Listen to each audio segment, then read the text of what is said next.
All right, welcome back. So, two games are done. We now have 9 more games left for today, and there's one game that's going on right now between Chicago and Nashville. And we'll see if Nashville wins that game, and I end up wearing a yellow jersey for that review as well. So, this was crazy. This was ridiculous, and I'll say this: we're just going to start off with this. Uh, Boston doesn't make it easy on themselves, do they? So this is a game today where you're looking at a Boston team that really desperately needed this win, and a Pittsburgh team which is confident and they're rolling, and they were on a 5-game winning streak coming into today. So reverse retro for both teams. So that's not really a factor in this. And I thought they looked good together. Jankowski scored from Matheson at 3:24, and it was the first shot, and it sort of fluttered under the bar, and it's the kind of goal that, yeah, Pittsburgh's been getting those lately where you're like, oh, no, that's in. And, hey, good luck goes along with a good record. The shots were 4-0 for the Penguins at 6 minutes. So, again, it's an afternoon game where the Bruins kind of start out slow. Smith whiffed on a one-timer. Easy save for DeSmith there. Bruins, their play picked up at the halfway mark, and they pressed with 5.5 minutes left, and it felt like they did wake up halfway through that period. Halak made a save on a Crosby shot. The Penguins pressed back. We went over 8 minutes without a whistle. I think it was 8:05 without a whistle late in that period. So everything's fine. And I guess they were just saving the whistles for the second and third, right? So we come out of the first period, it's 1-0 Pittsburgh. And I'm watching this and I'm thinking, you know what? Pittsburgh's probably going to win this. It's going to be another one of those games where it's a slow, grinding game. And it's probably going to be like 3-1, maybe 3-2. But yeah, Pittsburgh's probably going to win this. Second period, 11 seconds. Unassisted. Patrice Bergeron. And I just wrote underneath, that's quite the start. And then Pastrnak scores from Krejci and Ritchie at 45 seconds. And that's after Ritchie caused a turnover.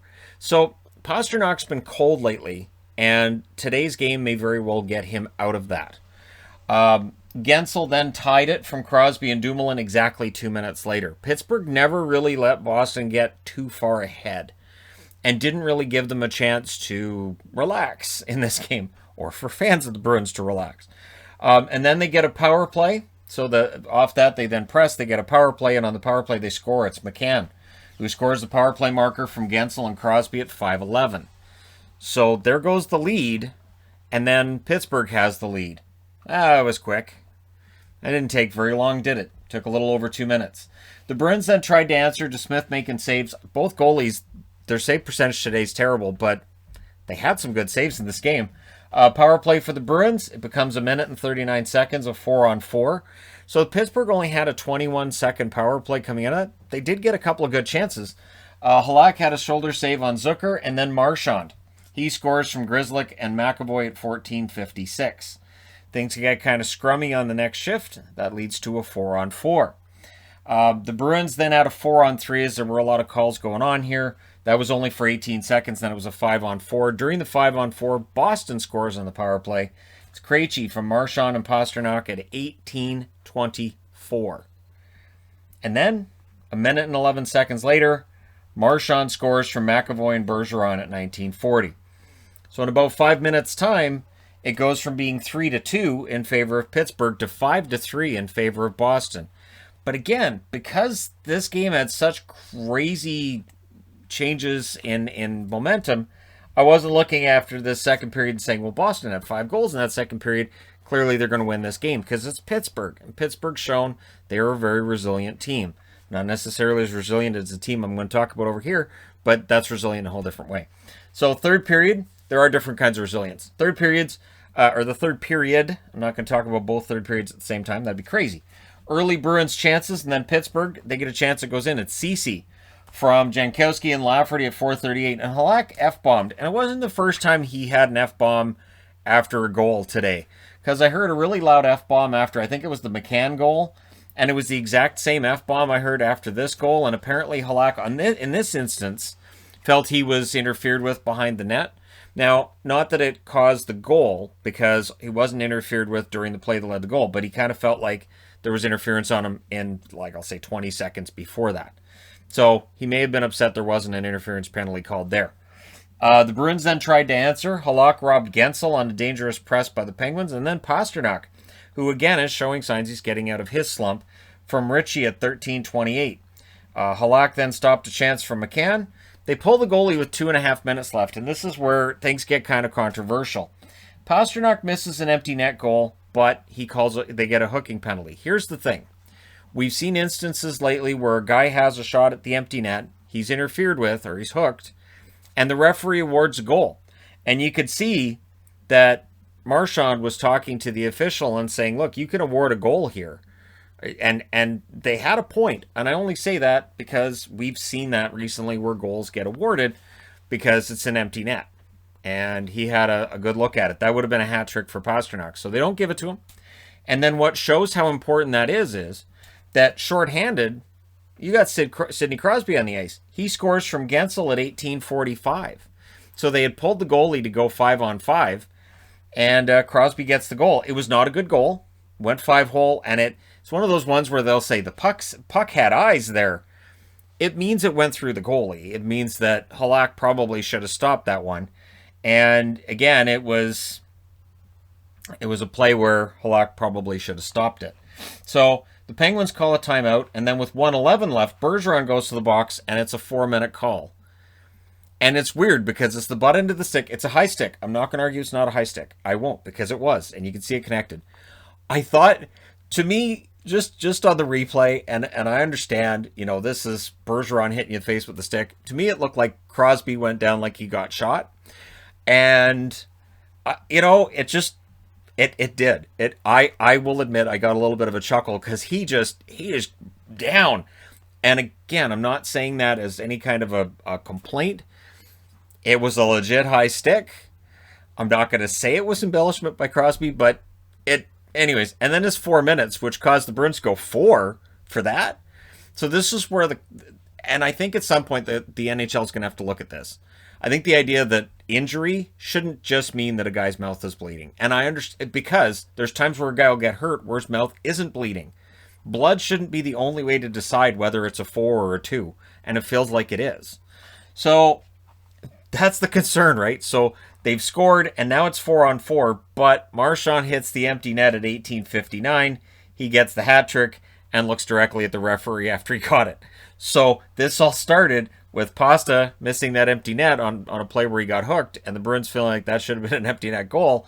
And it leads to things being a lot more interesting than they otherwise might have been.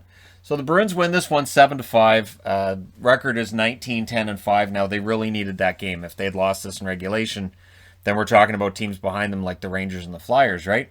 Pittsburgh 24-12-2 is their record.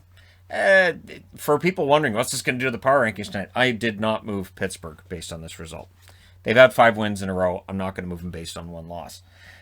Shots, Pittsburgh, 9-6 in the first period. They outshot Boston. In the second and the third, Boston outshoots them 11-9 and then 11-10. Final shots, 28 each. Power plays, Pittsburgh and Boston both went 1 for 3. Hits, 28-25 Boston. Blocked shots, 8-7 Boston. DeSmith, 21 saves on 27 shots. Halak saves 23 out of 28. And yeah, it was entertaining. Now, Detroit and Tampa. So the Bolts wearing their thirds. They have a good record with those thirds. Early chances for the Wings, but a couple of shots out of that, and then Tampa, they kind of take over.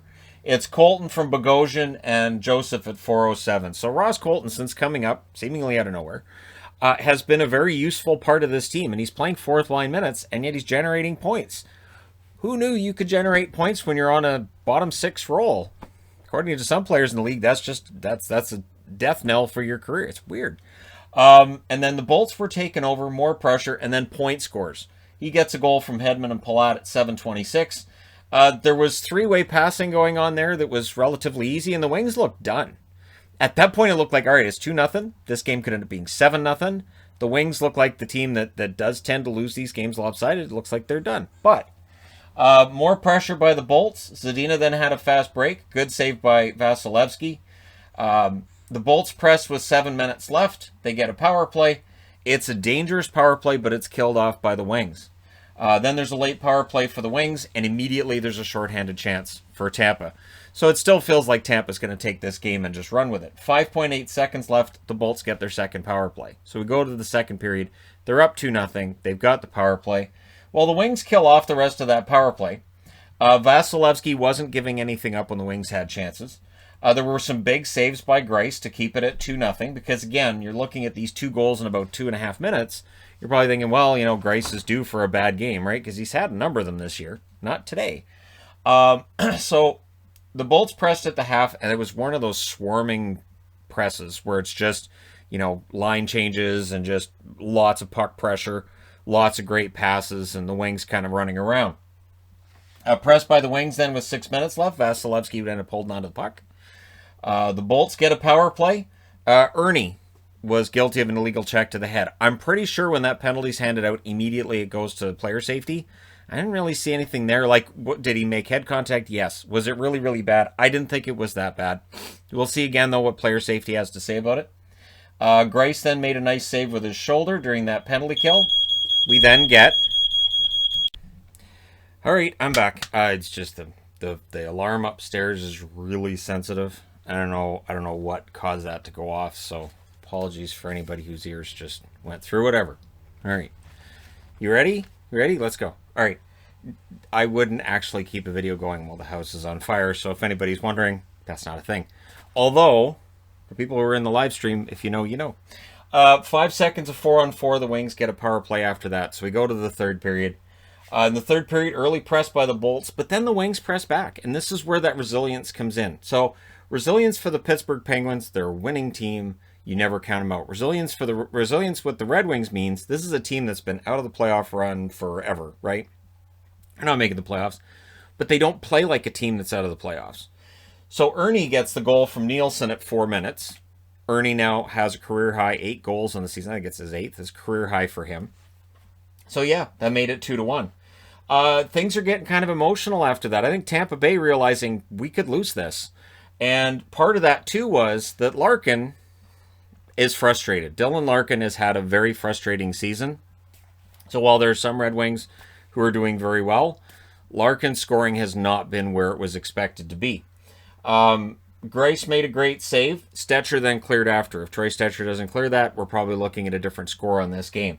The Wings were holding their own. Fabry had a fast break. That was stopped. Hronik then had a break of his own. That was shot wide. And by break, I mean he was kind of in ahead of the other players. It's not a breakaway break, but yeah, he looked pretty good there. Just missed the net a little bit. Zadina was then denied after the goaltender gets pulled, and Fabry got denied as well. So there were a lot of good chances here. Again, this is one of those times where if you don't think Vasilevsky's a great goaltender, I don't know what to tell you. So the Bolts iced the puck. The Wings, with that 6-on-5, they had their chances, and I wrote right at the end of that resilient team. So they end up losing this one 2-1. They dropped to 12-22-5. Tampa Bay goes to 26-9-2. The shots tell you the story. Tampa Bay outshot them 14-7 in the first, total control, and then Detroit played well. They outshot Tampa Bay 7-6 in the second and 12-9 in the third. Final shots 29-26 for Tampa.